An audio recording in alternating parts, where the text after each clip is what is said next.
Hey guys, it's Silver, and I quickly wanted to talk to you guys today about knowing who you are in the moment as a system, because sometimes we don't, and that's okay. With lots of popular DID and OSDD media, whether that's movies or YouTubers or even us, people with DID tend to present as if they always know who's in front at any given time. And the reality is that's just not quite correct. It's a huge part of DID or OSDD or any dissociative disorder to just not know who you are in the moment. You can be blurry as if multiple alters were blending together in the moment and you can't separate each other out, or you can just feel like a blank void and like no one really is there in the front. Or you just might be confused and genuinely not know. All of these are very common experiences for systems, and it's not always bad. Sometimes it's a net negative experience, but sometimes it's just like okay, that's just how life is going in that moment. The negative experiences tend to fall into like being trapped between a switch, or being really disoriented and confused and distressed over the fact that you don't know who you are. But many other times, systems, us included, are just comfortable being in that space. It's not a good thing, it's not a bad thing, it just kind of is. Especially under stress, you just might not know who's fronting at any given moment, and that's okay. Something we've experienced, and something so many of our other friends who are systems have experienced, is not knowing who's switched until a long period of time after you switched. So maybe like an hour later after the switch, you're like, oh, wait a second, I'm this person.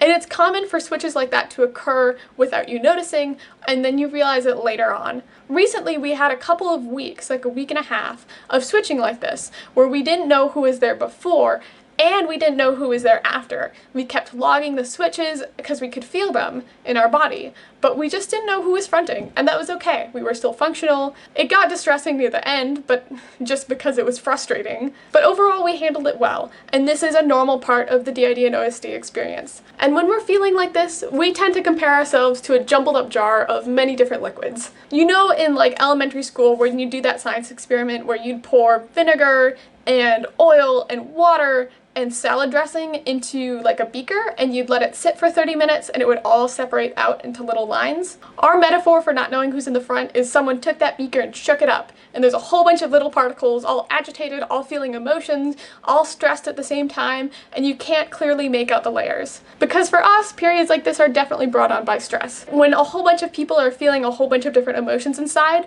that means everyone's bubbling up near the front, and there's more people poking their heads in and out of being in control of the body.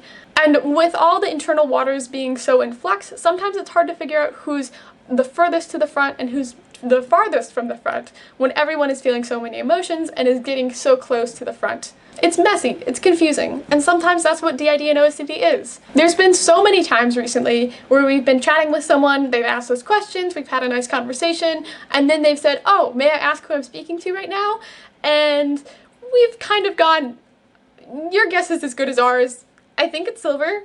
Someone else is here too. Who knows? And it's especially these moments where we find that we appreciate plural language the most. Just being able to say, oh, we switched, but we're not sure who to. We did this thing together. We're plural, we're just functioning multiple, and that's okay. Without really needing to define who is at the front at any given time, because sometimes we don't know. So especially in these stressful times, if you're a system going through this, you're not invalid.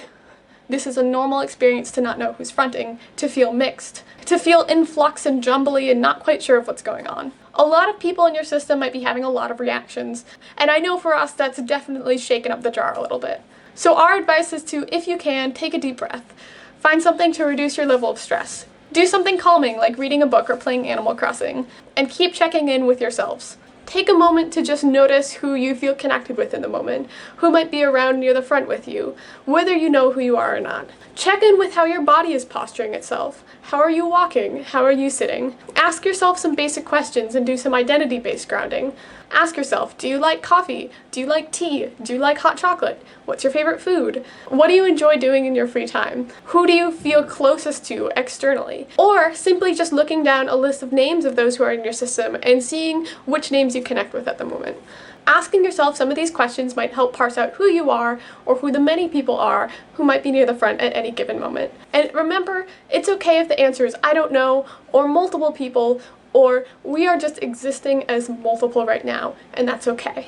It's okay to not know, and it's okay to just exist. Remember, at the end of the day, our goal should be pursuing a life that makes us happy and makes us feel fulfilled and engaged in the things we are doing.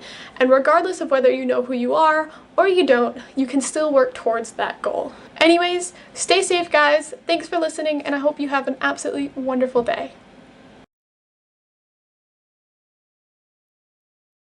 My altars are tossed like a salad.